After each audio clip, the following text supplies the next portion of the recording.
دعوا ما بأيديكم لحظة، هنالك من حاصر الفقر حالا. أب يأكل الجوع أبناءه ويلقي الشحوب عليهم هزالا.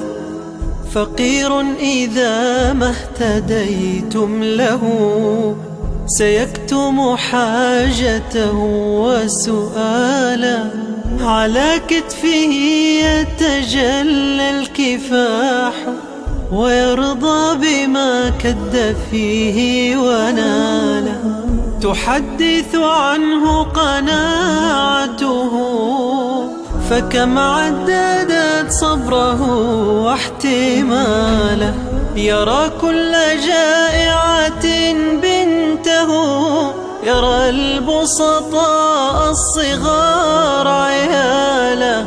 ورغم فداحة حاجاته يقاسمهم خبزه وريالا.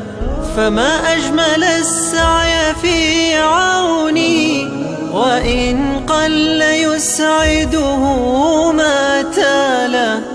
بمقدور إحساسنا أن يجودا لنفعل شيئا رحيما حيالا، لنفعل شيئا رحيما حيالا.